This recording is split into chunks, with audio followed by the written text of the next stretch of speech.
So we're just checking in here on our flight to Tacloban. It's a bit strange. We're putting fragile tags on our luggage over here.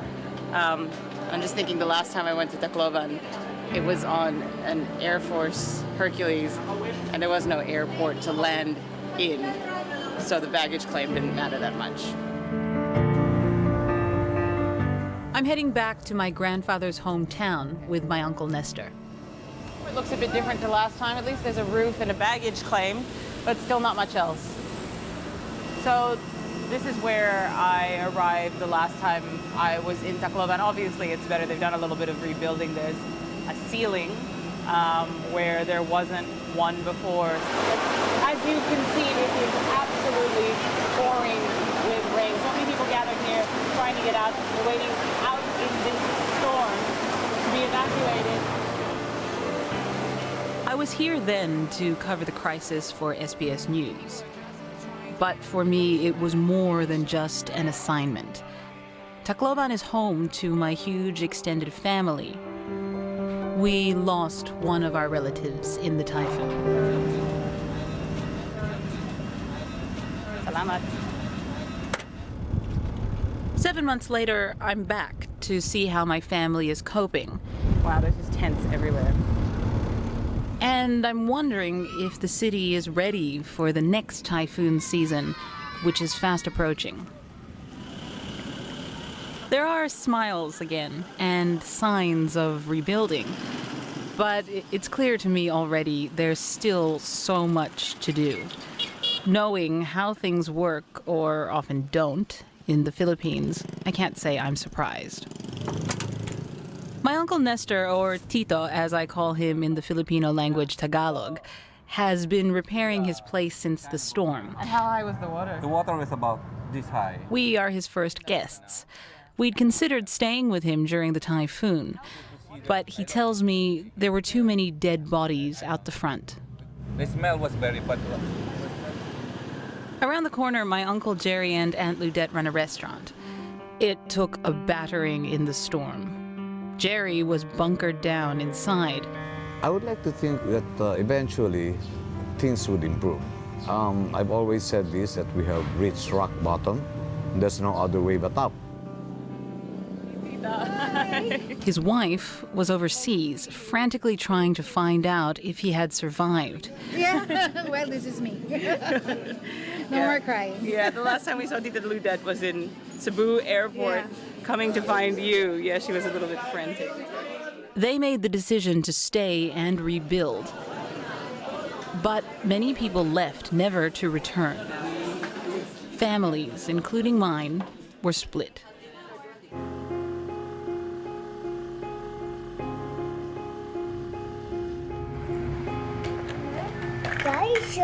Dinosaur. Our life here was very simple, and it was pleasant. It was nice, and you'd only think that it happens in the movies. What you're doing here? As the stormwater rose, my cousin Nani and her husband were forced to swim to safety, clutching their 2 little boys. When the water came rushing in very quickly, we had no choice but to get out. But you know, the first thing that would come into your mind was, what if something happens to my babies? They ran a grocery store at the front of their house. As desperation grew, their business became a target for looters. Worried about the impact of the trauma on their sons, they decided to leave and start a new life in a new city. Excuse us. Her parents have been trying for months to convince her to come home, at least for a visit. She's finally agreed.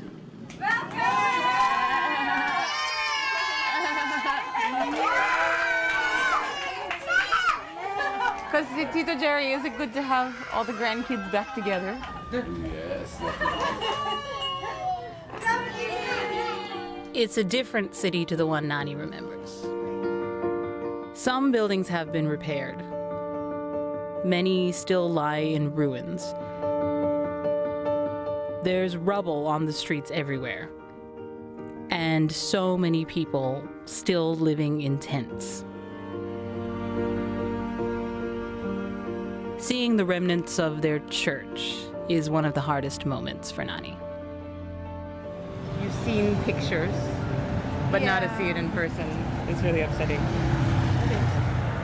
It's different when you're actually there and you see it, and you can just imagine what happened there during the typhoon. And this is your church. Yeah, this is our church. My husband and I come here every Sunday. People here are used to typhoons. About 8 or 9 make landfall every year. But what made this one different, and what killed thousands of people, was the 5-meter wall of water that swept through like a tsunami. This is where the storm surge first hit, and it traveled much farther than anyone expected. It carried water hundreds of meters inland to properties that would usually be considered safe, including my family's homes.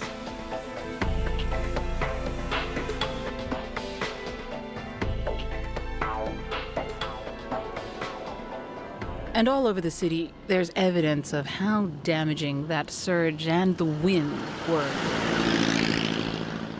It's all part of the scenery as we head out to visit more relatives. My Uncle Don lives by himself in the family's ancestral home. This is where I hide. Right. This is the place where I covered myself with a door. So you were down here crouched underneath Yes. the door on these stairs, and you were thinking, I was just praying. I was praying. Because I grew up with storms, with typhoons, okay, almost every month. But this is the only time that I have really to pray hard. He kept the door that saved his life. Now I realize that being alone is not really a good thing to do. can I give you a hug?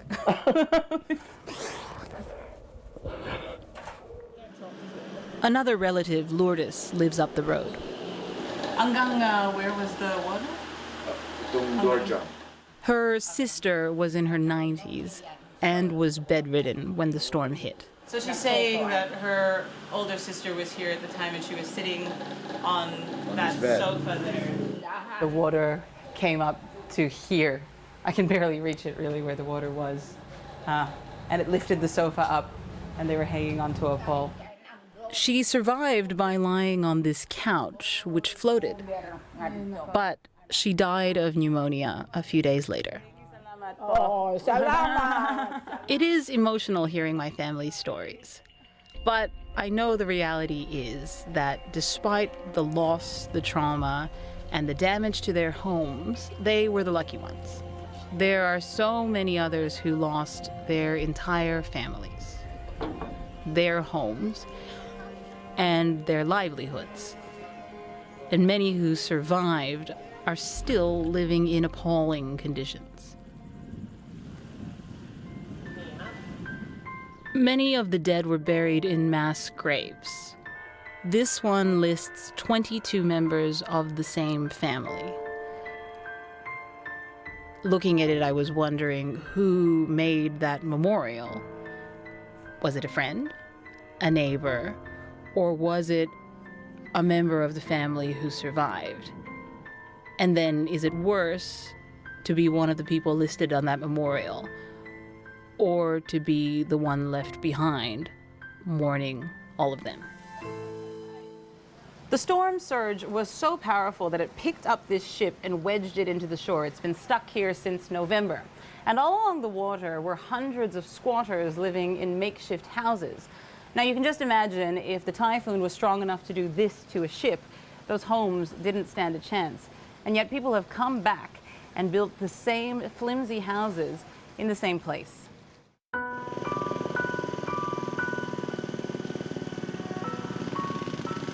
They say if they want to feed their families, this is where they have to be. Fishing is one of the major industries.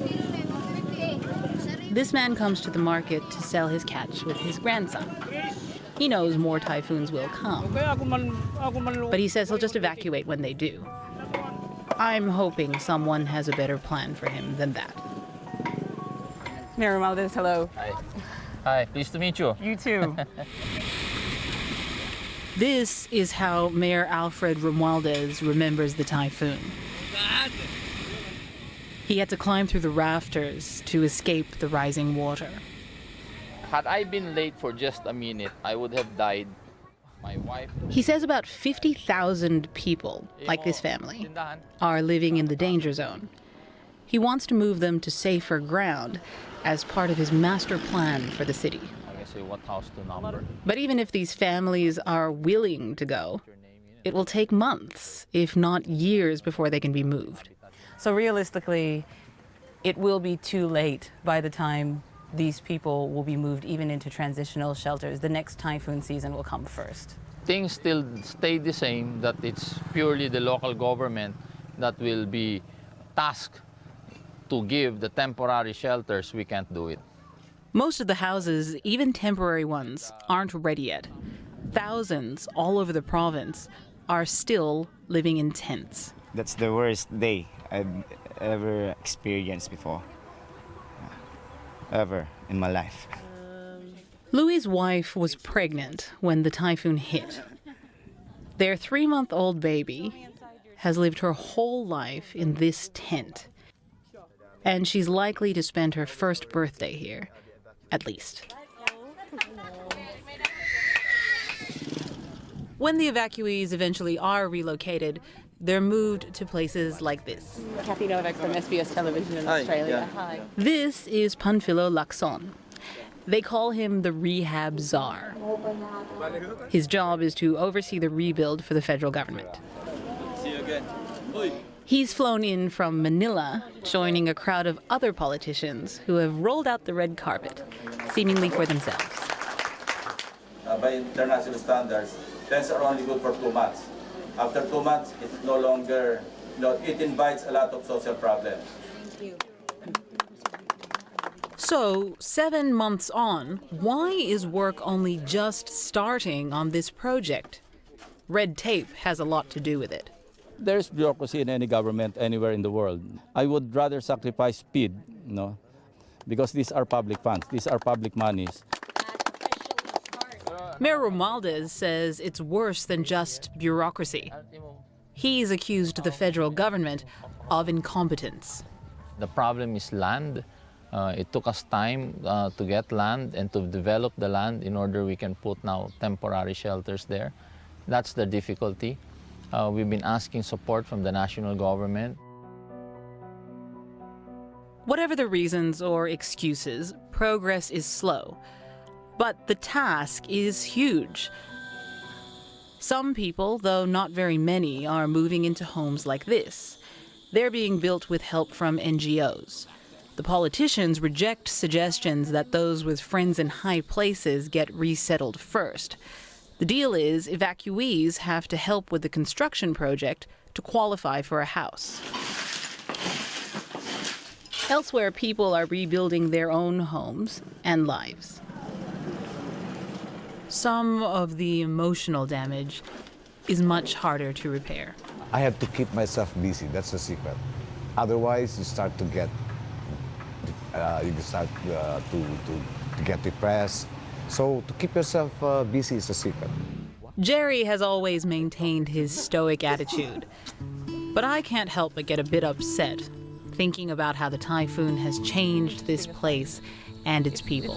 It's hard to hear, with my family, and I feel bad. I feel bad for Nani. I feel bad for my family.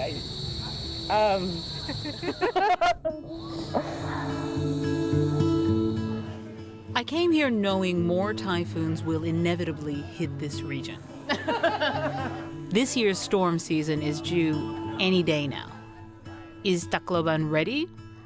I fear the answer is no. And the best people can hope for is that the next typhoon just isn't as destructive as Haiyan. Talking to people here, it seems most of them accept that. As Filipinos do, they're trying to move on with a smile and a little help from family.